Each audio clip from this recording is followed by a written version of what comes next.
Cinemodities, late night movies with Justin, Chris, and LaShawn. This is a podcast about cinematic oddities, where we discuss any media that is too bizarre, abnormal, or off-kilter for contemporary audiences. Occasionally these projects gel, but most times they crash hard into the realm of obscurity. Join us as we delve into the cult classics swamp. I'm Justin. I'm Chris. And I'm LaShawn. And I understand you're afraid, but you don't have to be afraid anymore. You don't have to be afraid to love. And this is the part I lean in for a kiss. So, on today's episode, we've got a special one. First of all, I want to give a special shout out to Nikki. I thought I was one of the biggest fans of this podcast, but it turns out there is a bigger fan. And not only is she one of the biggest fans, she's got 7 emails showing that she absolutely loves Urban Legend. So what is Urban Legend? Well, we're going to talk all about that today. So before I get any further, once again, special happy birthday. And you guys can join me in a celebratory. Are we going to sing? Do you guys want to sing? No. Happy birthday to you. Oh. Chris isn't having it. Oh. Yeah, I don't do that for family, so. Well, you were dancing. I saw it. I saw the dance. Man, we almost got him. It was a good try. So happy birthday. Yeah, happy birthday, Nicole. We have a fascinating list of emails she sent starting all the way back in, let's see here, July 12th, 2021. Is that the oldest one? Yeah.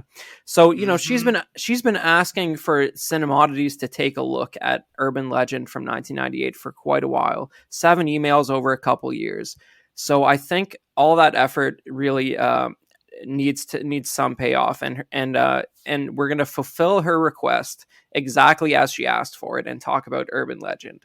So I guess we need to start off with context, right? So maybe we should each take a turn and sort of go through this and talk about our first experience with this movie. I'll go first, and quite honestly, this was never on my radar until incredibly recently. I think last October, I was just binging through like every garbagey slasher that I could possibly find on the internet.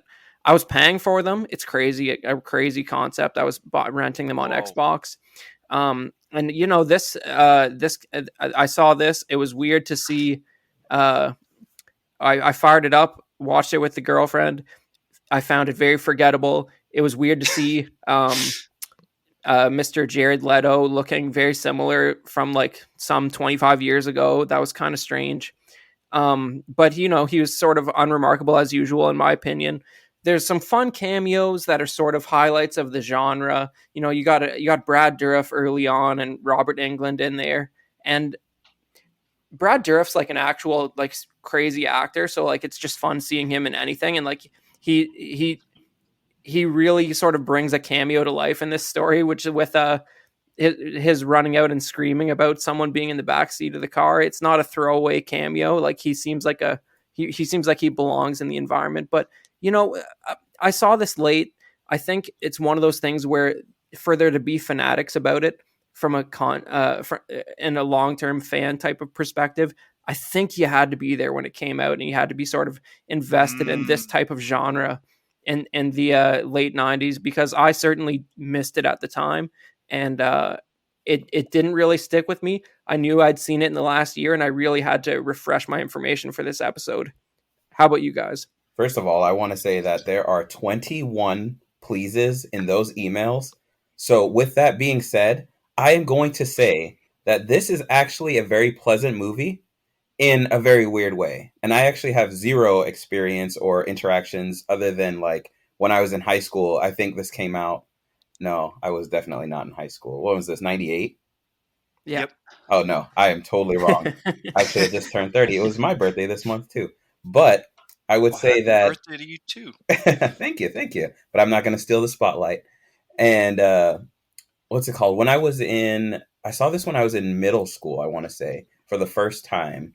And we went on a camping trip, and everyone was talking about like Bloody Mary and Urban Legends and all sorts of slasher content, because I guess maybe in like the mid 2000s, that might have been like the peak for all of this. So everyone was watching like all the 90s throwbacks. And I guess that's the first time I heard about it. And I was always afraid to do the Bloody Mary thing. And, but for the most part, I really didn't care much for these movies once I turned like 18. I was like, nothing scares me anymore. I'm my soul is gone. And this kind of made me laugh. I had a good time. I enjoyed it. Was there hype around this movie when it came out? That's a good I don't question. I don't think I'm even old enough to remember if there was hype around this movie when it came out. I would I'd think I never was. heard of it. Yeah, it's kind of exists because Scream exists, right? I think that's sort of obvious, and as it's not. Scream has like a veneer of intellectual quality to it that this does not have, in my opinion. And it's just sort of, it's sort of it's trying to ride on those tailcoats and provide some more content. But I mean, it is very much like up that alley formulaically. It's an ensemble cast of the young actors of the day from various TV shows and other films, all getting killed together. That's just what you did in those days. And I mean, it is a bit of a guilty pleasure sort of seeing like Tara Reid, for example, still being somewhat normal, and she sounds precious as she runs for her life. There's just something very derpy about her screams, and like the So chase. many screams. Yeah, I mean the chase through the college where she was doing the radio show. That's that's some fun stuff. So like it does have its enjoyable moments, but do we? So what? Who else hasn't given their context yet? Yeah. So let me give my 2 cents on this one here. Okay, I enjoyed the hell out of this movie. Now, okay, my longtime fans on the show, you know who you are. Okay, I'm not a big movie buff like the rest of these guys over here. Okay, I fall asleep when I watch a movie. All right, 10 times out of 10. People are like, "Oh yeah, great movie," blah blah blah. I'm like, dude, how do you have the attention span? I'm one of those people. So when I was geared up for this, I was expecting massive snoozer, and it hit me right out the gate.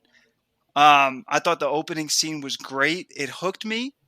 And I was expecting after that the pace to drop off hard. I was like, okay, good opening scene. It's going to drop off. But every time I expected the pacing to stop, they were like, we're either going to kill someone, we're going to introduce a new suspect.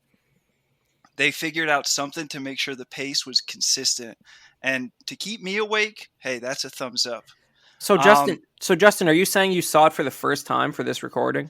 Yes, actually, I saw it for the first time last night. I'd never even heard of it until Nicole's emails. Shout out Nikki. And so, yeah, here I am, an expert, and I'm all about it. Little does everyone know, it's really Justin who's been reading and answering all those emails for years. Yeah, I don't know why that is, but we're pulling back the curtain a little bit. Should we read them? Well, yeah, maybe we'll read a few of them. People don't realize that like Cinemodity sounds like it's not a lot of production value or work goes into it, but there's really about 35 of us it takes to keep this thing going. And like it's a lot of paperwork and releases need to be signed, and a lot of there's so much paperwork really, because those guys say something every week that really needs looked over by a lawyer. So let's go to Nicole's first email. We'll just go through these real quick and you guys can alternate. I'll read the first one here. In July 12th, 2001, she says, "Have you seen the movie Urban Legend from 1998?" That's the entirety of the email. I'm sure Justin probably replied to her that no, he hasn't seen it, but he'll check it out, because that's what good podcast hosts do. They offer to respect listeners' suggestions and see if there's any merit to them. And then I'm a good podcaster. Yeah, exactly. And then on September 20th, 2021, we have the second email, which is, please tell me you have seen the movie 1998 Urban Legend. We got the year before the title, that's fancy. So who wants to take email number 3? Give us the dates. Yeah, email number 3, October 10, 2021. It's your choice if you want to do the Man in the Iron Mask or Urban Legend for my birthday for next year on May 18th. I told you, I I told you I will love Urban Legend, Nikki. I mean, hey, Nikki loves Urban Legend, so we're doing Urban Legend. Email number 4, November 6th, 2021. Did you finally see the movie Urban Legend? How did you like I Love That Movie? Because Michael Rosenbaum was in it before he did Lex Luthor in Smallville. Did you know that you could do either Urban Legend or The Man in the Iron Mask for my birthday next year? Please, happy early Thanksgiving, Nicole. And oh man, the inspiration to do Urban Legend is strong. Yeah, I'm beginning to wonder. We don't have it, for the records have been lost to time exactly how it was that Justin responded to these emails for her to still be asking consecutively for us to watch the movie and review it each time. But yeah, who else wants to take number 5, or do we just do that? We're up to 5. Okay, who's going to read 5? So email number 5 came in on December 6th, 2021. Don't ask me what I was doing then. But it says, did you like 1998 Urban Legend? I know I did next year in May 18 for my birthday. Either do that movie or something nice for my birthday next year. Happy holidays. Happy holidays as well to you, Nikki. What holiday was December 6th? I am terrible with, Christmas time. Well, I, that's a little generous to call that Christmas time. that was, But the stores were playing the music already. that's true. Mariah Carey was out and about doing her thing. Did you guys know that Mariah Carey has like a cookie ghost kitchen and it's called Mariah's What? Cookies and you can get cookies delivered to you? I don't know. I just thought that'd be interesting. Are they good? I have no idea, but they're like $20 for like a dozen cookies. I was like, no cookies worth that. But Damn. anyways, email number 6 hit us with a please, please, please, please, please, please. I beg you guys, please 1998 Urban Legend for my birthday. And I like this one because I'm glad that Nikki, through this whole thing, has made sure that we get the 1998 version. Because as I learned today, there are other versions of this movie, just like Scream, which we'll talk about Scream later because I got some things on that movie. And then to bring us home, we've got email number 7 on January 29th. Oh, no, that's wrong. January 19th, 2022. And that one as well says, please, please, please, please, please, please, I beg you for my birthday on May 18. Please, please do 1998 Urban Legend. Please email me back, Nikki.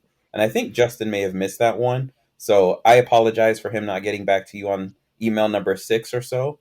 But we want to make I sure can that be we in your cover head. everything that we can think of on this movie. And Yeah. we've got the right people here for this job. So, did you guys know that it's also a Canadian American joint venture? I don't know why it's listed as Canadian/American. Do you guys know? Really? Yeah. I would tend to guess that it would, which still goes on today, that the government of Ontario and the government of Quebec and British Columbia do offer very gratuitous tax incentives to get American productions over here. So I wouldn't be surprised if it had something to do with that. There is a Hallmark movie of the week veneer about it that does tell me it's a half Canadian production. So I'm not really surprised by that. And I don't know. I was doing a little digging, and if you guys are just tuning in and don't know what this movie is about, it's pretty much just a slasher film, as cliche as they can get. And you've got a group of teenagers. I guess they're teenagers. They're on a college campus, and all of a sudden, murders start happening. One of the, main. I don't. You guys are better with the celebrities than I am. Who's the main person? Chris. Chris, Chris. help us out. We got Alicia Witt, Rebecca Gayhart, and Michael Rosenbaum. There's some of the leads there. Who could forget Jared Leto, who was already, of course, 38 at the time, playing a teenager? Wait, Jared Leto was 38 at the time? No, Allegedly no, 38. he was. I mean, he wasn't, but I thought that would be funny. But Oh, I all mean, right, you had me, bro. yeah. He was probably like 29 or something, but you know how it is. That's how old you are to play a 19-year-old back in the day. It was very believable. So, but I mean, can one of you guys just because rewatching this has sort of fragmented my mind into insanity a little bit. Just tee up the basic premise for me here, so I can sort of collectively start to have Vietnam style flashbacks of this viewing experience. All right, let me take a stab at this one. So the premise of the film is we've got students on a college campus, like LaShawn mentioned, and it starts off with basically a pretty gruesome murder, and I'm gonna detour us immediately right there because we got hit with one of the most incredible themes ever that this movie stuck to start to finish, and I could not be more impressed. That theme: service workers are morally good. Full stop. Okay? That movie makes sure you know service workers are goddamn good people and you should treat them right. You disrespect a service worker, you finna get murdered. You gotta get axed to the head. That's very Okay? interesting. That's very interesting. So do you think somebody in marketing was like, you know what? Some very high percentage of the audience are service workers. Is this like when a country singer does a song that's like, you know what? It's real fun to drink beer at the bar and listen to country music. Is this like some sort of synergistic marketing where they're like, No, they're this is deeper. And as you'll see, everything in this movie is deeper than it appears, okay? This movie is speaking. It's speaking to the viewer, okay? And it never stops speaking to the viewer, and it at every moment it subverts your expectations. It does exactly what you're not expecting, okay? And it sends you a message. And they wanted to at the gate let you know, don't fuck with service workers, okay? You treat them with respect. I don't care if they stutter, I don't care if they look a little creepy. All right? They're good people. yeah, Brad Dourif meant well, and it's good to see him like looking as creepy as ever and caring that someone is being messed with. I'll show you just how this movie keeps speaking too as we go on here because I got a little more to that. But the marketing thing, I think you might have an interesting take there too. Marketing people got a lot of influence these days. But um, essentially, the introductory character did not trust this service worker, ignored his warnings that he was trying to give, though he was stuttering. And so, since he did not portray his message properly, and the movie wanted to mess with the viewer expectations, and the viewer thought most likely that the gas station attendant was probably the murderer or something, but in fact, he was warning her that there was someone in her back seat with an axe about to axe her to the head, and that is exactly what happened to the song Turn Around Bright Eye. And oh man, was that such a good song because I mean, there's a guy in her back seat with an axe. She should have turned around. Wow, that's amazing that you say that. It must have flown just right over my head. Beautiful. You know what? One of the one. This movie's kind of like a tragedy to me in a lot of ways because there's something there's something about the core premise of a killer going through the extreme laborious nature of it, theatrically window dressing a murder for people who aren't even there to witness it. The only witness Mm. really is the person who's going to die, so it's a lot of work purely for their experiential benefit. And I love the idea of that. And this is one of those things where like it like there's a great core idea there that you could really mess with somebody's uh interpretation of the physical world and reality by simply sort of funneling money into sort of curating an experience. I'll give you an example. Like back when they did the Carrie remake, I think this was probably like 10 years ago.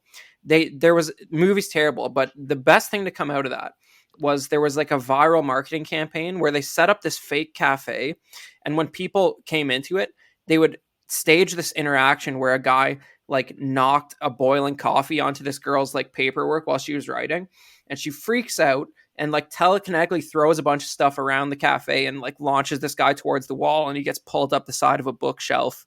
And it's purely done just so the people in line at the cafe can like have a moment that breaks down reality for them, and it becomes great marketing material for this movie. And there's something really powerful about that. You could convince someone that they're either losing their mind, or or the fabric of space time is just not what they thought it was. There's something really powerful about that. It's sort of pointless when that person's going to die 2 or 3 seconds later. That's a good point. So you're saying that they built up this whole big moral lesson for this person to learn just to off her 3 seconds after she learned it.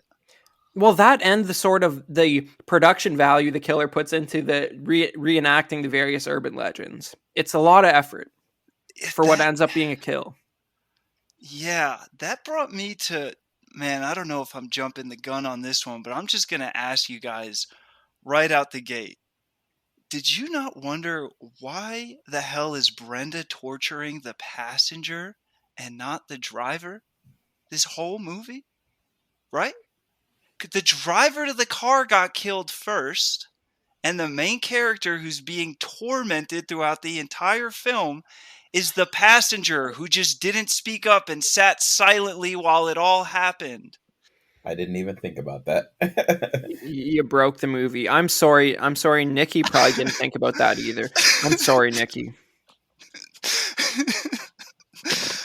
Okay, all right. You talking about, theatrics. The entire theatrics of the film was for the passenger of the car, just like you're saying. Why not do the theatrics for the goddamn driver? You're tormenting and killing everyone around the passenger. This should have all been for the driver. That person who died in the opening film should not have died. Maybe this message goes even deeper. If they were just polite to the service worker, then everything would have panned out the way it should have in proper movie form. They would have survived, and the actual driver would have instead been tormented throughout the entire film. Completely agree. I will say that is a good point, but maybe this torture is to teach that person that they shouldn't stand by and just let things be. But they were going to die anyways. It just, you shouldn't stand by and let bad things happen. And, she tried to do that even by breaking a window and smashing glass to save the chick in the pool. And that, I wish they followed up. I want to know what the school did about her smashing that window. I know. I was expecting like so much more of a trauma response and like way more consequence. Like when she saw her roommate dead in the bed, like that would fuck somebody up. Could you imagine? Like I'd be incredibly traumatized, and they just kept going. What did you guys? Oh, go ahead. I was gonna say you would think that you'd be traumatized, but the security guard or police officer interrogating was more worried about this roommate's sex life than anything else, and it just kept getting worse and worse. And I was like, how do you not grasp that she just heard weird noises and didn't want to look over the corner? Like, I was gonna say, like, how did you guys feel about the sort of the professional infrastructure of the college? Like, it seemed like 3 people were basically running the whole place, and there was like one security guard played by Loretta Devine, who I've found to be one of the most funniest and interesting characters, just because it's like she was the only one who was like kind of conscious that there was something horribly wrong going on. The people who had actual power in the university were just all insane. Yeah, it was. Yeah, the dean, the security guard. Oh, the security guard was such a good character. Yeah, she went on to do a lot of much more popular shows that I haven't seen, but that I've been indirectly exposed to, like Grey's Anatomy, which apparently people like.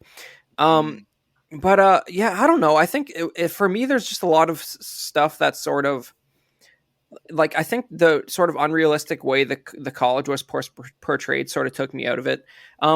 Justin, you were saying you watched it for the first time.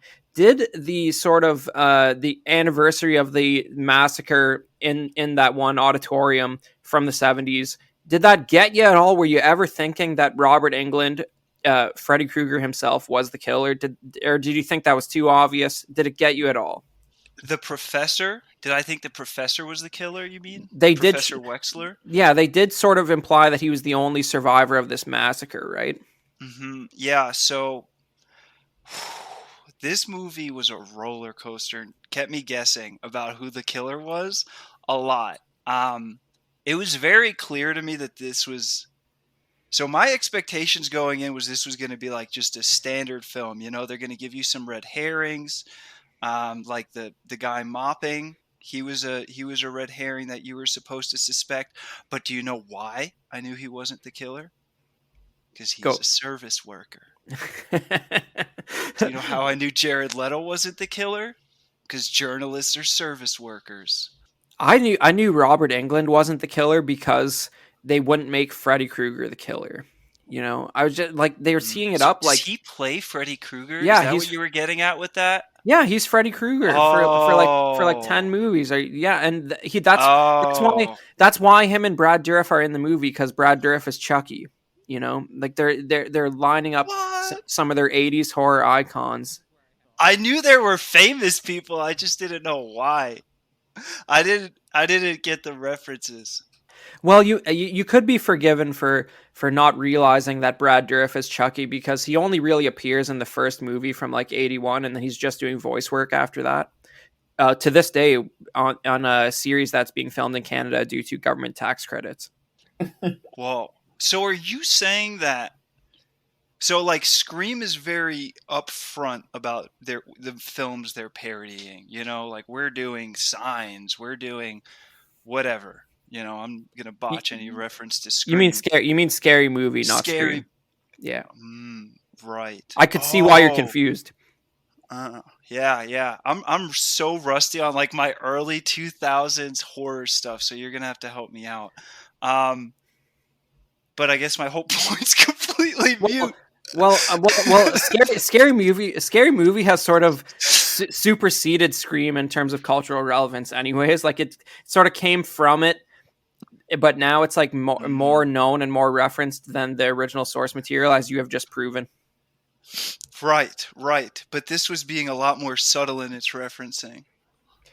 Well, I mean, they're glorified. They're cameos, right? I mean, Robert Englund had a little more to do. There's something sort of like Richard Feynman-ish about the way he wants to demonstrate the. I mean, of course, anyone who actually is into science would be mad that a sort of philosophy teacher is being compared to a science professor, but that's neither here nor there. It's cool how he wants to sort of demonstrate the urban legend. By getting the kid to eat the pop rocks and soda or whatever it was. I've never heard that in my life, but I guess kids had less to do in the 80s, so writers in the late 90s were putting stuff like that into these movies. Have you guys, did you like, are we all sort of too late to be sort of part of the school sort of urban led, like, you know, I feel like kids don't tell these kind of stories anymore in schools. Like, you don't, like, Bloody Mary and stuff, like, is that, I feel like it's a pre social media activity almost, you know what I mean?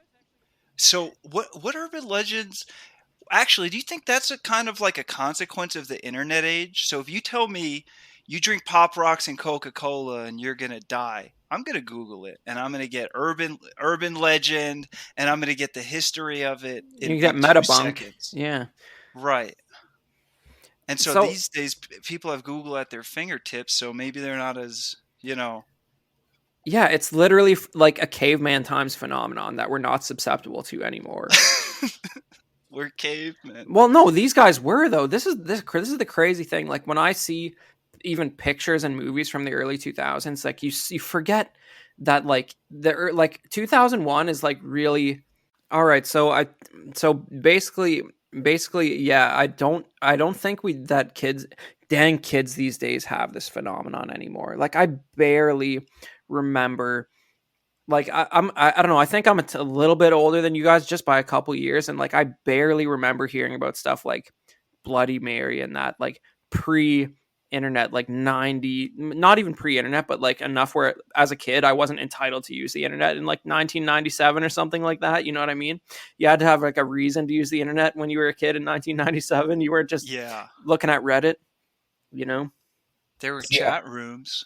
Yeah, and what I think is, I think a lot of it's still going on though. Like, there's still Slender Man, and there's all. I feel like there's so many variations of the Boogeyman. and all those things still exist. Like even that Tooth Fairy movie is basically another twist on the boogeyman. So I think for the most part, like a lot of those urban legends just change names, and depending on where some people down in the South might call Slender Man, something else like Bigfoot. I don't know, but I feel like all these names of all these mystical creatures and horror stories, or what's the one from SpongeBob, the hash slinging slasher, that guy. There's all different kinds of slashers out there, so I feel like they just take on different names and shapes. He's called the Hash Slinger. Hash slinging slasher, Wow, hash something like that's that. interesting. My favorite, yeah, not my favorite SpongeBob character is Mermaid Man. Okay, but carrying on, um, because he's Ernest Borgnine somehow was still alive to appear on SpongeBob. But anyways, here's like for me, it's kind of like you when you watch something like this, you realize how much closer 1998 was to being like literally like the 70s or the 80s compared to what today is like. Oh Like my God. the technology is closer to the 70s than what we have now in this movie. Like there's Like the like dial-up internet and them getting into the argument over it's my phone line too. yeah, like the reliance on telephone communications. Like this was an era where like you actually had to run and tell somebody you were in trouble still. Like you had to physically perambulate over to a place and tell them that you were being chased. Now they have to find excuses or make a period piece to get cell phones out of the character's hands. So this is like, Oh my God. it's like I feel like I respect, like you're talking about like Slender Man and stuff. Like I don't know, I know that's a movie. I don't know if kids actually believe in it these days. I feel like I would respect a kid less for believing in stuff like that today than I would like an 80s kid. I give an 80s kid more of a pass because like an 80s kid had no idea what the real world was all about. Like they couldn't just look up anything in 2 seconds. Like they believe whatever Yeah. you told them. You know what I mean? Like there was no fact checking involved whatsoever. Now you can Well, far check anything. less. But yeah. Yeah, See, my you had counter to to go, that. you had to walk and find a book to fact check something, and that book was written Right. by like an ancient man like 30 years earlier, so he might not have even like known his stuff. So like yeah, You yeah. make it sound like information was just so unreliable before like 2010. Like all sources of information were just super suspect. And then we nailed it down once like Google came about. Well, try like base your next operation off a medical textbook from 1973. It's a roll of the dice, man. They didn't really have it figured out. Like it gets better with time and sharing information, right? So like it's just, you know what I mean? It's Like deep. I feel like I'm all that to say, like if a kid believes in urban legends now, it's like Jimmy must not know how to use the internet very well. See, but like at the same time, technology is so advanced now that nobody trusts anything because of Photoshop and CGI and all different things. So what's worse, them believing somebody's in the woods slashing people, which is very realistic and happens every day, or them being like, there are aliens out there, Elon's gonna bring them to us. And like, all these things and whatnot going on. Like I feel like I would respect a kid who believes Slender Man exists because there's no pictures, the evidence we have versus kids nowadays Well, that are like, oh, aliens. Well, LaShawn, there is pictures of the aliens, and they are here, and we can go over that another time, and I can walk you through the very practical reasons why we do have videos that are not photoshopped of the aliens, and they are here. But that's not the subject of this conversation. Well, before we get too far from the movie, then yeah, I think that's a good point. And another really big theme in the movie, LaShawn, of what should we believe, right? Because that's the whole point of urban legends. Should you buy it? Should you not buy it? But they take it another step further when the cops are like, if a girl's dead in her bed with her wrist slit, should I believe her roommate who says she just heard her dying, or should I think she's just bipolar and offed herself? Like, I think subtly this movie is touching on some like really serious subjects. I mean, the Me Too topic is left and right, Hey, don't go walking up behind chicks because you're going to jump scare them. The amount of people behind people in this movie was awesome. I actually wish I counted how many times someone turned around. There was someone just like right behind them. Yeah, I play. But yeah, Oh yeah, I ran the experiment of watching the the Siskel and Ebert review of this movie, but before checking it out, because you still back in '98 you still had the dynamic duo in its original form, and Siskel was triggered by the amount of blood and gore in this movie, and I find it to be very tame by yeah, today's standards. But it was just interesting to me. He's like, listen, you really need to watch out for that. Don't bring if that sort of stuff makes you sick, you're not gonna like this one. It's very graphic, and I thought, yeah, like it's just. I had the exact opposite reaction watching it with a modern context. I don't know about you guys. You guys are missing the best advice, though. you thought it was out of touch. I thought it was. I thought the graphic nature of the violence was fairly tame in this film, by modern standards, anyway. Okay, I feel that. I don't know if the ratings have changed, but I don't know what strangling and like implied slashing gets you. I don't know. Is this a PG-13 or is this an R? That's a good question. Let me Google this. All I know Some is Tara Reid gave me the best advice. Make sure you get away from the volcano before it erupts. I, I don't know what she's talking about, but I think this is going to be an R just for subject matter. That's my guess. Yeah, it's R. Yeah.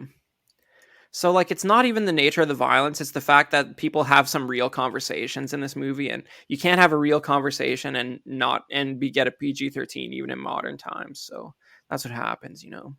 Mm. But they got some of the talking here gets a little too real about people's personal lives, and you can't have the PG-13 with that. But you can have all the killing you want. I see. Yeah. Well, should we continue with the synopsis? Yeah, where do you want to pick up? I think we got through the opening scene. yeah, you railed us. Well, back I to mean, it, I so- don't know. I don't know if you guys made a list of like all the urban legend references and sort of the reference kills, but like I just don't. I find I didn't have a very personal connection to like any of the sort of stories they were referencing. Like, do you guys like? Did you guys? Is there a kill in this movie that sort of was evocative of something you actually heard as a kid? The car one with the headlights. Growing up in New York, I heard that I would get shot if I literally heard that. And I'm still not sure if it's true or not. Yeah, I don't think that's an urban legend. I'm pretty sure that's a Right? confirmed like That's thing. what I That's a gang initiation for real. You're not gonna find me flashing my lights at someone. So, but I mean, did they tell you what signal you would be theoretically sending by flashing the lights?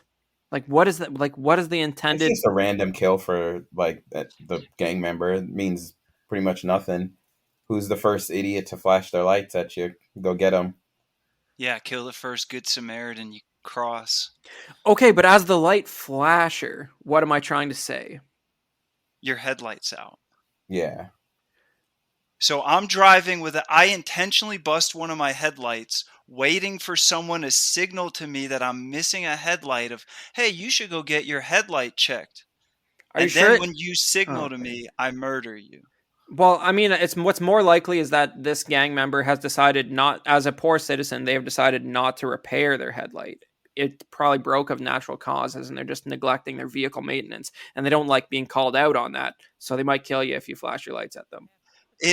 Do they have gangs in Canada? I think we have the same too, but they're like the light version. They're like Okay. not yeah, they don't get quite as extreme. Okay. Because Yeah. you mean the Bloods and the Crips, I'm assuming? So I straight up think that it's just a gang initiation thing, and they're murdering people because gangs murder people. But that's been my New York impression from the headlight thing, Yeah, honestly. well, no, I mean that's fair, but I mean it's probably also that just like they don't like to be reminded of their poor vehicle maintenance. So are you saying that the urban legend is a misunderstanding? I think that when you call somebody out on the fact that they haven't spent a couple $100 to get their lights repaired, they sort of view it as a personal attack. Wait, so you think people are just out there murdering because they're upset people flash their lights at them, and other people are just like, "Oh my god, it must be a gang member"? No, it is a gang member, but Okay, they take particular offense to being called out on their poor vehicle maintenance. so you don't think gang initiations are a thing? Have you heard "Dance with the Devil" by Immortal Technique? That's about a contemporary release with this film, right? 1998 or so. I can't recall it. I was wondering if you think that's true or not, but No, I don't. I don't know that one. Is that an all urban right. legend? Yeah, sort of. You- It's a Are you gonna? Are you story. gonna? What's? Are you gonna? Are you gonna do? Let's have the 3-sentence version of the story. The 3-sentence version of the story is a guy's going through a gang initiation, and the initiation is to rape and murder someone, and it ended up being their mother. I was just trying to gauge your experiences with gang initiation stories in the media. It sounds like you haven't. No, it's not a favorite subject area of mine. Yeah. Shockingly, yeah. Okay. No, but that got pretty real, and I do believe that's a real thing because society is mostly like what are we? I mean, 70% of it is basically like cancerous nonsense, right? So like I do believe that something like that could happen. Okay. Yeah, Okay. that's pretty wild. That was the only one that I was like, I think that's actually true. Like I'm still convinced that that's true. Yeah, just because people are so unhinged, like why wouldn't they kill you just for doing that? Yeah, totally plausible. I don't know.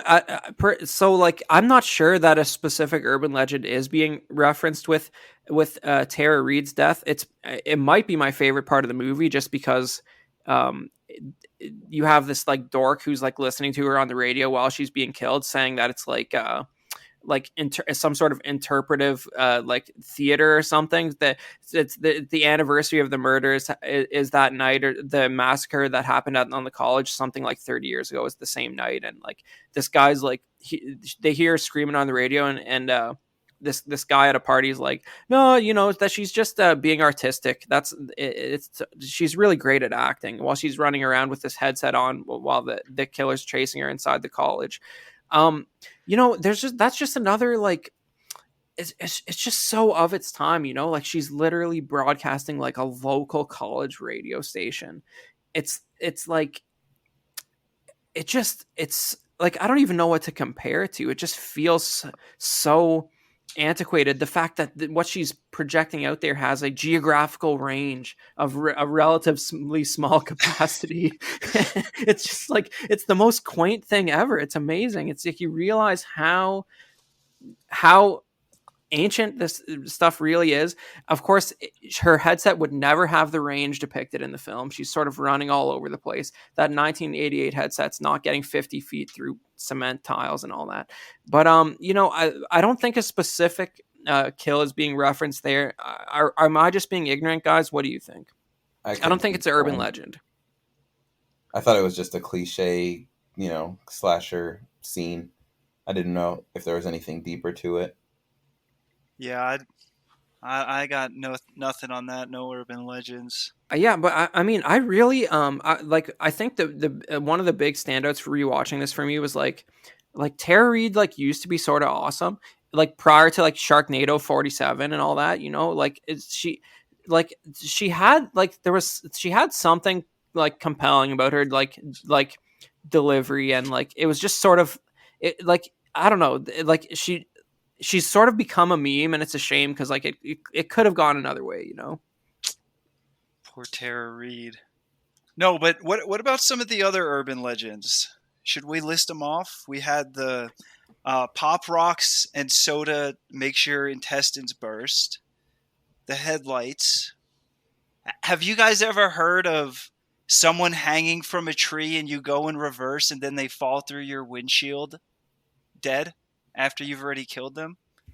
Urban legend? That's what I'm saying. Like some of this stuff requires so much. Like you'd have to be like a real theater person to be able to set up some of this stuff. Like there's cables, there's counterweights, there's all kinds. Like it's just a lot of like you really start to I know we like, I suppose, like, we're disregarding spoilers for a movie that's nearly 30 years old. Okay, guys, like, I don't know what, how old is this, 25 years old, something like that. Yeah. It's Brenda ends up being the killer, right? She's and they couldn't have had her in this costume the whole time, because it would have probably been a giveaway. I think on average, when you see this killer with the snow jacket on, they're probably about a foot taller than Brenda actually is most of the times they appear. But Right? yeah, so that, but I mean, that would have just given it away too early. But you do start to wonder how she sort of was able to handle the physicality of setting up some of these very elaborate Dennis the Menace style pranks for these kills. Disposing of the bodies efficiently and effectively. Come on. Yeah, and just she just loves her urban legends so very much. She's a real student of culture, um, but I guess the tree, like, maybe it's like a Mandela effect type thing, but like I feel like the thing with the tree is like it's evocative of something to me. Maybe it's another, like, maybe it's like an 80s horror movie that it's sort of trying to emulate the tone of. Like, it feels very powerfully like a reference to something, but I can't quite put my finger on it. Okay. LaShawn, you got anything on this one? Was that ringing any bells? Or are you just like, okay, let's go? No, honestly, this movie I really don't have much on, and it just reminded me so much of Scream and like all these other movies that at this point I'm like, anything that you could say about this one's been said. It's it's just a cliche slasher. It's almost like, it's what I just heard was that it's when you order Scream from Wish. That's what I feel like. Fair enough. Fair enough. And I mean, we do have like an Officer Doofy or whatever that guy's name is from Scream. Like everything is it's all pretty much the same. Although they didn't have Tara Reid. I'm 90s Tara Reid is a whole nother special thing. Yeah, but I mean, for sure. But and I mean, I make fun of it now. I say it's not good, but like like I would give a lot to be able to like have this be the sort of flavor of the month in the entertainment industry again. Like, honestly, It's fun. yeah, like, we've fallen so far. Like, literally nothing is good anymore, as you guys all know. And like, this is like at least remotely entertaining. Like, I would, if there was something like this, if there was a couple of these a year, I would get out to theaters for them. Because you could, you get to see the sort of the popular sort of TV and smaller movie actors of the day all get murdered, and that's always fun. I feel like it's sort of the version, like, we get a sanitized version of this type of movie now. We get the PG-13, nothing too edgy. People get killed, sort of, and you get the scenario, but you don't actually see much. And it's just the realness of the character interactions seems, especially what's sort of been sanitized in these movies lately. Like they don't say anything that makes me think they're real, honest, stupid people, like like that's what they're missing these days. And like, I make fun of it, but I would love some modern versions of these where they sort of hit the same peaks and valleys in terms of the subject matter. I thought this was a huge breath of fresh air. Like I've been saying earlier, I don't know. I haven't been watching a whole lot of movies recently and haven't been blown away by too many recent movies. And so just going back in time a little bit, changing it up, changing the style, changing the feel. This one kept me engaged, And yeah, it was stupid, but it was stupid in an endearing way. Yeah, Like it was fun to point out how stupid it was, and I enjoyed the experience. Yeah, I do remember when I first watched it for the first time last year. I thought I'd figured it out like 3 or 4 times. Yeah. Was I impressed with the final result? Not particularly, but the experience in the middle there of the 2 or 3 times where I thought I'd figured it out and I got proven wrong, that was enjoyable. And I can't really put my finger on something that has sort of actually, like, don't get me wrong, like, I didn't like where it ended up and I found it unbelievable, but it's like it's that moment in the middle there where it keeps you guessing, and you realize you thought, you thought you figured it out 10 minutes ahead of when you were supposed to, but it turned out to be wrong. There's something enjoyable and engaging about that I haven't, I get it from a very small percentage of films. Yeah, that was one of the things I really liked about it too. Is I expected, like, and I was actually watching this with my brother, and we were literally talking the entire time. And I was watching with my girlfriend too, and but we were talking like about the movie and trying to guess it. And we were figuring as soon as they started suspecting Professor Wexler that it was about to be like 50 minutes of searching for him, and then a red herring that they make you think it's the janitor, and then they give you the real killer. And we were just ready for, like, all right, here comes the last 45 minutes of the film. And they got rid of Wexler, and then they went through like the dean, and they even made you think it was the security guard for a second. They make you think it's Jared Leto. They just, every single person, and they do it intentionally and knowingly, where they say, hey, they make you think it's that person, and then they'll kill them in like 3 minutes later, and they're fucking with the viewer. I thought that was great. I was very It sounds impressed like a by game that. of Clue to me. Yeah, Clue's a classic mystery movie. Sean's like, I would never play Clue. I would never. Have See, you I seen feel like the Jaws movie? is a better like murderer, and even like I've watched Jaws. like Anaconda and whatnot, and I feel like even though I know who did it, I know it was the shark. This movie just doesn't keep me engaged like those movies did. Well, Jaws, Okay. Jaws also came in way under budget on all of his kills. You know what I mean? Like, he didn't have to set up pulleys or levers or strange scenarios or rent cars or anything. He just ate them. What Tomato. what else we got on urban legends? What other ones were there? There was the yeah, so there's the moment where the guy throwing the house party, whose name I forget, gets warned by Jared Leto, and this is on the anniversary of the massacre, that there's a killer on the loose. And the person throwing the house party's like, shames Jared Leto, kicks him out of the party, everyone laughs at him, and then all of a sudden gets a phone call from inside his house. And it's from Donald? Go with Donald, who died earlier in the film. Okay? And now Donald is already dead, but the person answering the phone thinks that he's still alive and pretending to be dead and pulling another prank, because Donald's a known prankster. JK, he's not. But hey, this guy thinks he is. Right? So he's going, okay, I know this is the urban legend where you're calling me from inside my house, and then I come find you, and then you kill me because, right, we have phone lines now. This is 98. So what do you do in 98? You go to all the locations in your house where there's a landline to see where Donald's pranking you from. And then over the phone line, the killer goes, wrong urban legend, fucker.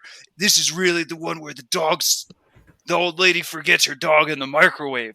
And then the guy goes to his microwave, and it's like reality hits, you know? He can no longer deny that something fucked up's going on, because no homie's going to play a prank and microwave and blow up your fucking dog.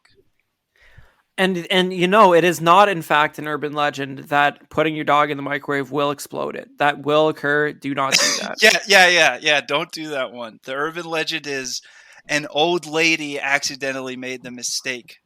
I think maybe she probably She's trying to thought dry her dog. she's trying to dry her dog. Okay. God. Have you all heard of that urban legend? Yeah, it's funny you bring that up, because that must have been from a time like 100 years ago when microwaves were new. Yeah. All right. So, like, really dark subject. Have you guys ever heard, independent of this movie, people talk about microwaving animals?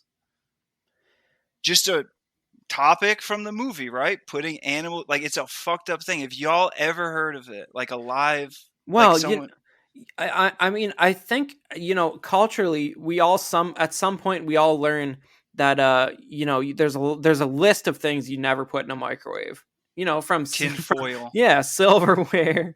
Animals are on there for sure, and there is there's this whole sort of there's like a cultural meme that like cruelty to animals is a predictor of far worse Mm-hmm. behavior in human beings, right? So like I feel like you're always Mm. like as a kid you're almost like trained to know if a guy's messing with his dog, just stay away from that guy because like he's Yeah. probably got somebody chained up in his basement. You know what I mean? Something like that. So Yeah. yeah, so I Okay. can't say I've actually heard of a lady who is not familiar with the fact that microwaves cause extreme vibration in water molecules and put her dog in the microwave. I've Mm. never heard that one. Oh, is that the volcano that Tara Reid was talking about? Oh my god. It's not visible to the human eye, so No, but you know, if there's not water in something, it might be safe to put in the microwave. But there's a few exceptions to that, even. Yeah. so yeah, I did hear of I had a fucked up friend in middle school who like told me about some shit he found on the internet, on what was it, like the Anarchist Cookbook or some shit. And it was like a detailed explanation of what happens when you microwave a cat. And this kid was just telling me about it. So that's as close as I got in my childhood to this urban legend. But it wasn't really an urban legend as much as, just some fucked up internet shit. Yeah. Wow. What another ancient thing? Like I remember kids being like, it was like a cultural meme that like downloading the Anarchist Cookbook will get the police at your door, or like you'll get suspended or Yeah. something like that. Yeah, it was like every other thing you do on the internet's going to get you arrested for life. Yeah. And you're like It, a 14-year-old. yeah, it's like when some hosts of this show get emails from their internet service provider back in 1998 that their son is pirating films or something like that, and they better knock it off, or their 20th Century Fox is going to come calling. Yeah. I got a whole spiel I got on the end of the movie. If you guys are ready to go to the end, I'm ready. Okay, let me just go jump into my piece then. We'll hit that cuz if you guys would humor me with this, I put some real work. Okay? All right. So, going I want to tie this up a little bit and kind of give like an overarching like opinion because this movie, I'll be honest, this movie moved me. Okay? This movie tied together a conspiracy, a theory that I've been creating for probably about a decade, and it all clicked last night. Now, it was very clear to me when Nikki was saying, watch Urban Legend, that this isn't just a movie, okay? All right? We've been Im- implored to watch this for a reason. So I'm watching it, wondering what's going on. And it was very apparent to me, right as we heard Turn Around Bright Eye, that this was a prophetic movie. Okay. And I'll tell you the first numerology sign that I saw that made this very clear. The gas price in the movie in the opening scene. Okay. It was $1.14. Do you know what gas just hit this year? $4.11 around the block from me. It's $4.11. That is $1.14 backwards, okay? This movie was speaking to me, and I knew it from the opening scene. And it all came together as soon as I saw none other than Mr. Jared Leto. I knew something was going on, okay? Now, listen, I don't know if you guys are aware, but the ending of this movie was not what it appeared, okay? Jared Leto, when he came in and he said to the murderer, Brittany, Brianna, whoever, I want to help, he was being serious. He actually meant that, okay? She didn't think he meant it, but no. Jared Leto. Now, I'm not talking about the character he was playing. Jared Leto meant that. Now, I don't know if you're aware, but Jared Leto is Mr. Nobody, okay? Now, when Jared Leto became Mr. Nobody, he learned time travel, okay? Very clear if anybody's seen the movie. All right. This man understands the possibilities and learned how to travel through them. It is at that point that Jared Leto took a little detour to the movie Face Off. Okay. Now, if you're actually in the know, Jared Leto is Nicolas Cage in Face Off. How do you know that Jared Leto can become Nicolas Cage in Face Off? Well, have you seen House of Gucci? House of Gucci? There is no way. There is no way. You can hear him flicking through the pages. He's got like 4 or 5 pages type written out. No, it's just one page, but I've got it Okay. up in front of me. Okay? So listen, in House of Gucci, nobody can determine that that's Jared Leto in that movie unless you know. But the world has agreed that that's Jared Leto, just like in Face Off, okay? In Face Off, Jared Leto learns how to disguise himself and be a shapeshifter, at which point he travels to none other than Mr. Robot, in which case he learns how to take over the world and take down society. Okay, that's my spiel.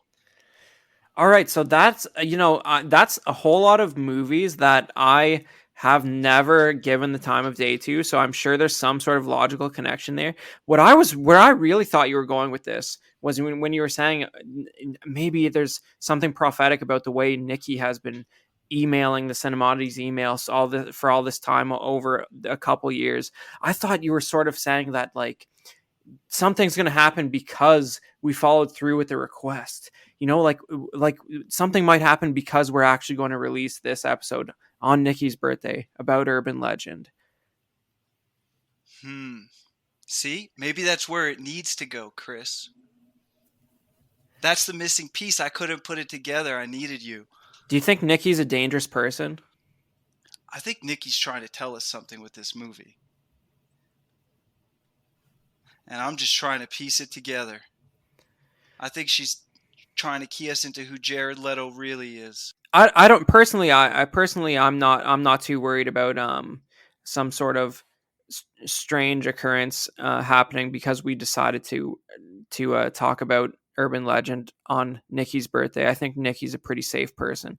I think hopefully she enjoys this episode because it is exactly what she asked for, no exceptions. Justin, is there anything sort of wrapping up a little bit, is there anything you want to say about this movie? Like do you feel like it is being appreciated in its sort of current, the way it's sort of currently sitting in our popular culture? Like is there an audience lingering here? How do you feel about it sort of retrospectively? Yeah, so I think that this movie does not get the credit it deserves, and I think people should give it more attention. All the garbage media people are watching, they should work it into the rotation. I think a lot of people would have a good time with it. They'd learn a lot from it. I think in odd ways, it's very relevant to today, and in other ways, it's also incredibly nostalgic.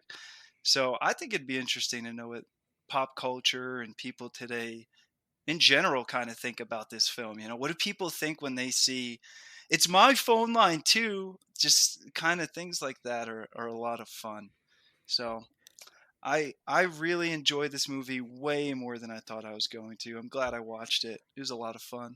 So you said earlier that this is like one of the first movies you actually sat through the entire movie and paid attention to it. And I mean, you said you were talking the whole time, but you gave this as like a shining example of something you were actually watching the entire movie, which the Yes. baseline of which is talking the whole time.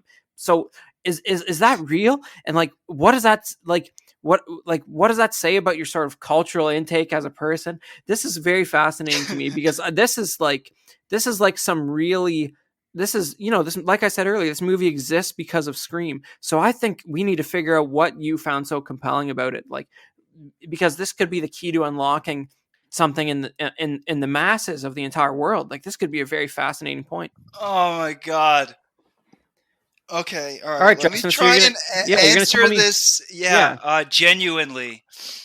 Oh Like, man. what was grabbing you? Like, what's special about this? Okay, yeah, and this is like an interesting psychological question that I'll try to answer, but I don't know how much I can, because I don't know. Maybe you being on the outside, you can gain some insight that I can't. But when it comes to movies today, I find a lot of the plots not engaging.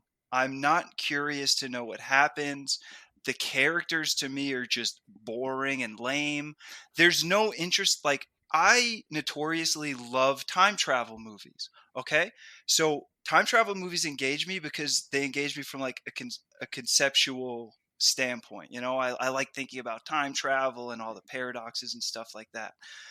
I just don't get engaged by a lot of films that I've watched recently. And I'm putting this out there as anecdotal, okay? I'm not going to be like, look, I'm passing judgment on the current state of media because I agree. No, quite I am. frankly, I am.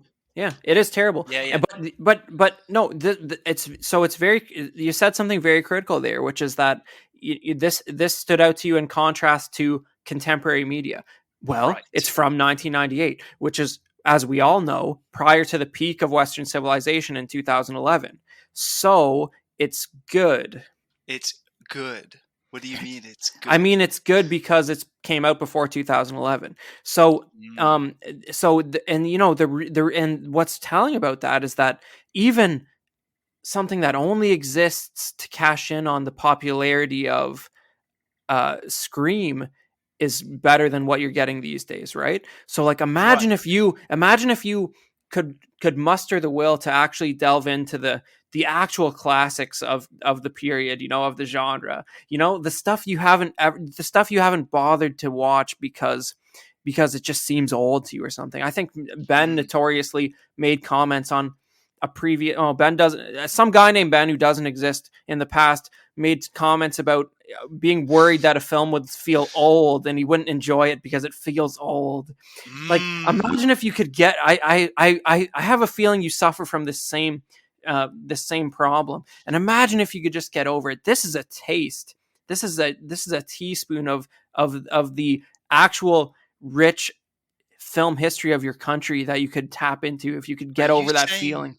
there's like a rich history that I haven't gotten a chance to experience because I've been bombarded by shit? Life changing. Oh my God. Because again, this movie hit me because, like I said, from the start, I expected hard fall in pacing. I expected it to be boring. I didn't expect them to keep it going in any interesting way. And every time they were like, no, we're going to introduce a new suspect. We're going to do something new.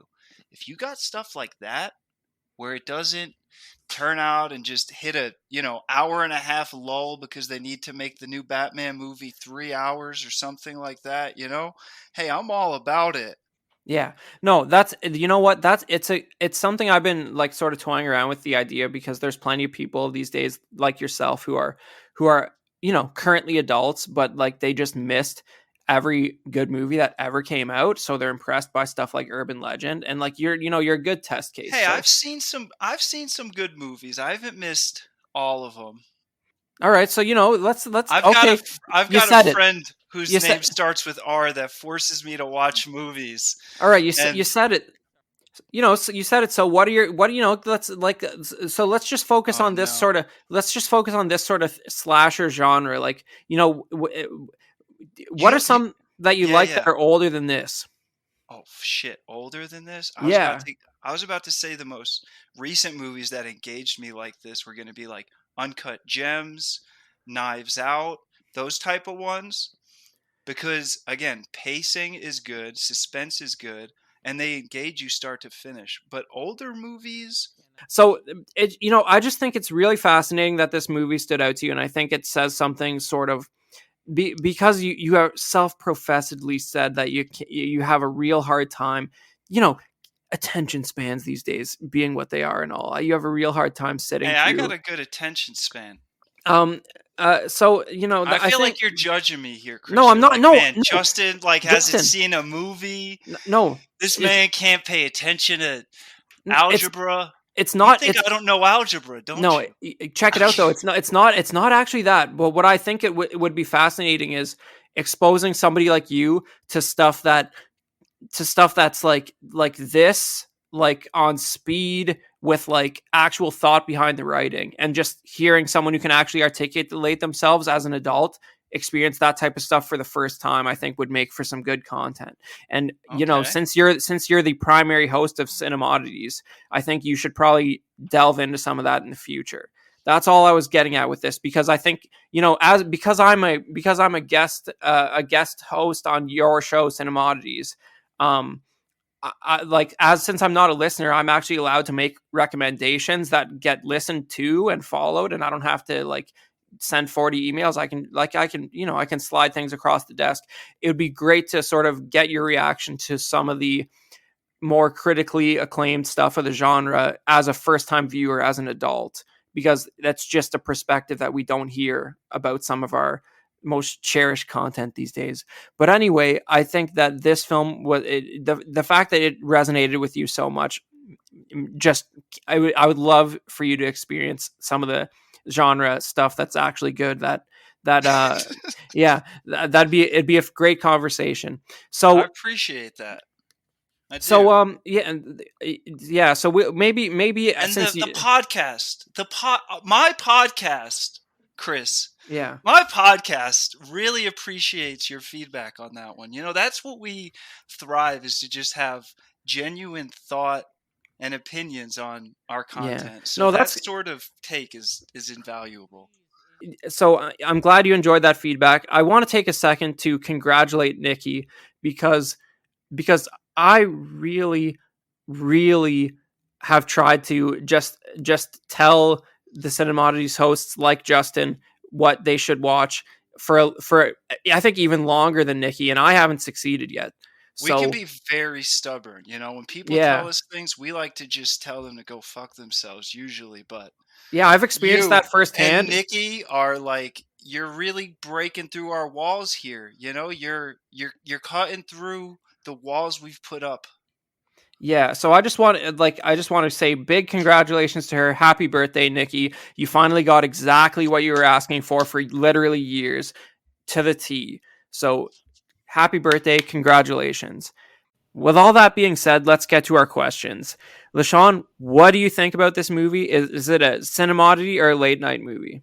I would say that this one is a late night movie. It's still got that 90s charm, and even though I'm the odd one out that doesn't love this genre and everything that this movie is, I will say that over a good drink, some popcorn, this could be pretty hilarious to just enjoy, have a laugh, and remember what the good times were kind of. They're easy, no technology, and you just sat back and enjoyed craziness. So I'd say that. So let's quantify this. Is that a yes or no to cinemodity? Oh yeah, duh. It's Yeah. yes. I always Yeah. take this question the wrong way. Like every single like episode that I do, but I would say it is a yes to late night, no to cinemodity. Okay, Wait, is that right? yeah, I think so. So you're saying if you're watching this movie with a friend who you would like to still like you after the viewing experience, you're gonna pick. This is not a bad pick if you don't want to hinder a relationship. Exactly. Gotcha. So that's the yes to a late night and no to a cinemodity, because it's not actually good. Okay, Justin, how about you? Is this would you call Urban Legend from 1998 a cinemodity and or a late night movie? Okay, so first things first. Cinemodity, resounding yes. Okay? What is odd? Abnormal. What is abnormal? A good movie that's engaging. So therefore, this fits the definition to a T. Go watch this shit. Go enjoy it for whatever reason you can find to enjoy it. Take a trip down memory lane, and it's going to be different than probably anything you've seen recently. So for that, it should be odd. Okay? For late night movies, well, who watches movies when the sun's up? Am I right or am I right? All movies are late night movies. All right. So I sort of tipped my hand earlier when LaShawn was answering that, I don't think this movie is good. So I would say that's a no to a cinemodities.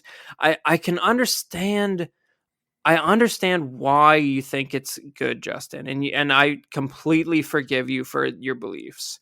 It's just, it's just, it's like it's a taste of a genre that has just done so much more, and it did all of it years before this movie came out. So like, this is just it's just the tip of the iceberg, and you're never going to see the rest of the iceberg, because from what we've learned about you in this episode, you're never going to see the rest of the iceberg. But I would love for you to see 3% of the rest of the iceberg, because it's good stuff. So I fall asleep when I'm yeah, watching icebergs. I'll tell you that. yeah, But yeah, yeah, especially Titanic. That's a really boring movie, right? I like the song. All right, that's real interesting, Justin. Okay. Okay, so yeah, like I was saying, I will call it a late night movie, because if you have the right company, they might be able to get something out of this experience if you're sort of coordinating the experience with the goal of entertaining a specific person. But I will never again watch this movie for my own enjoyment, I don't think. That's fair. I probably won't either. Yeah, well, you definitely won't, give it, that's just a numbers game, right? But Exactly. yeah. Now you get it. Yeah, but so did you happen to think of any snacks, any themed urban legend snacks, Justin?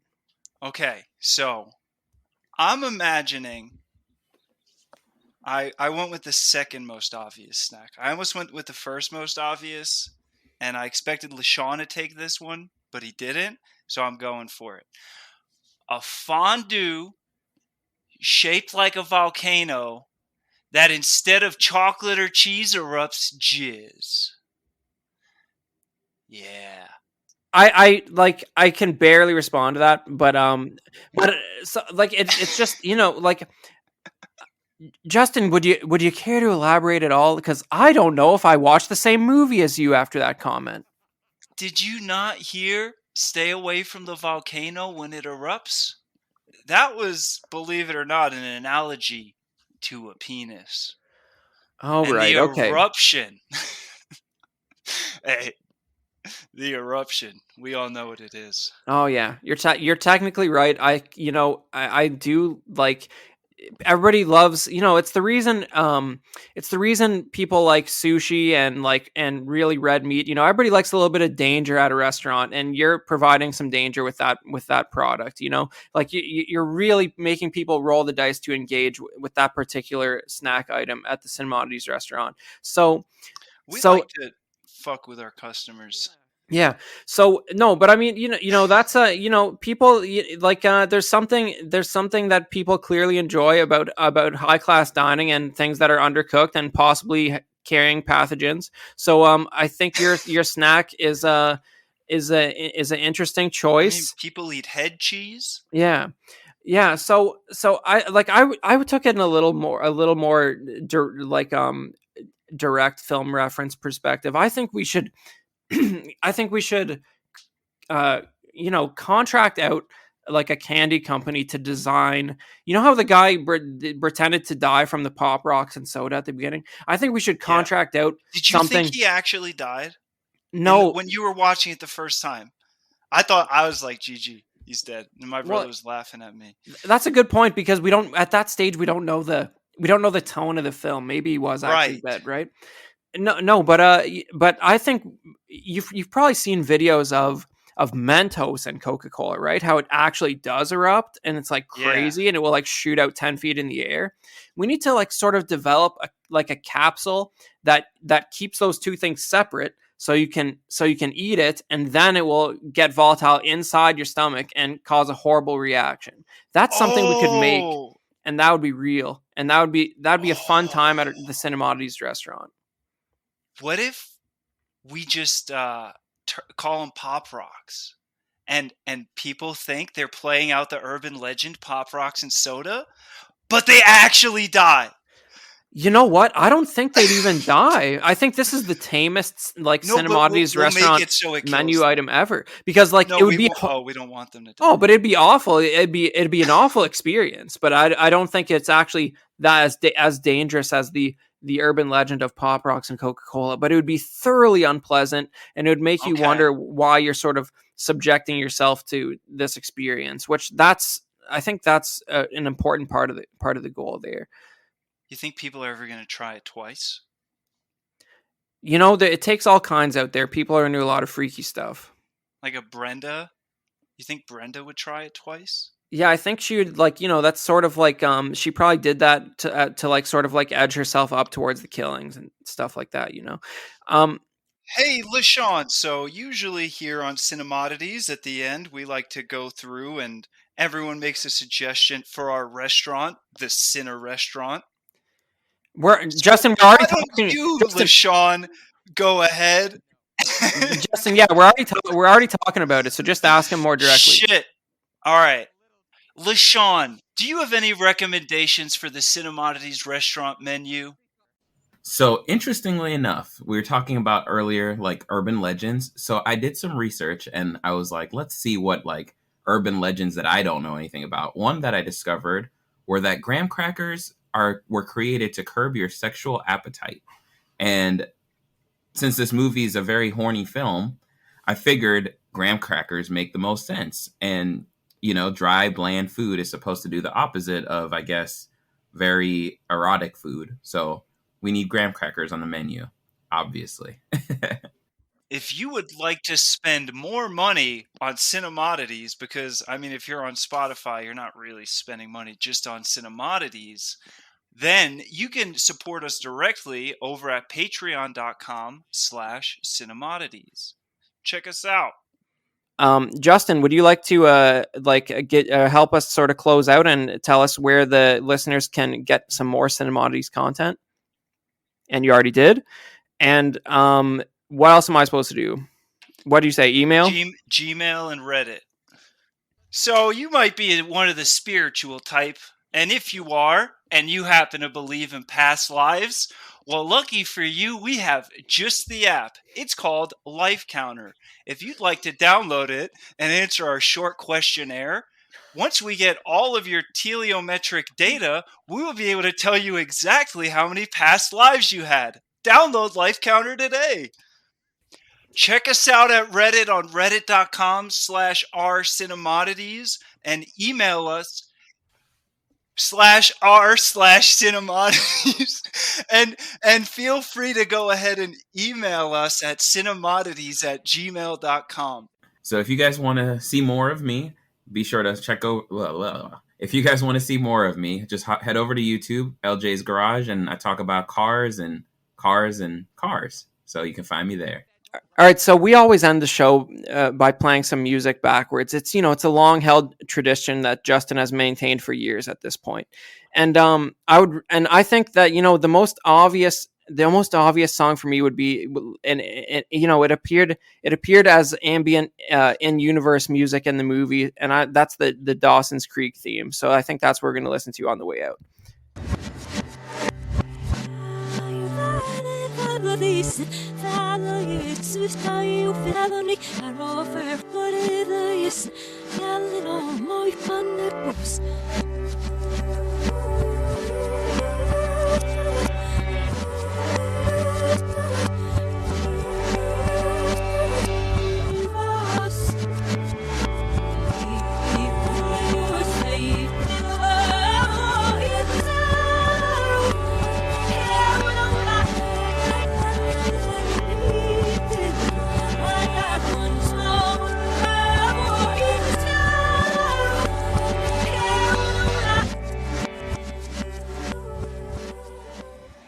Us in here, but no.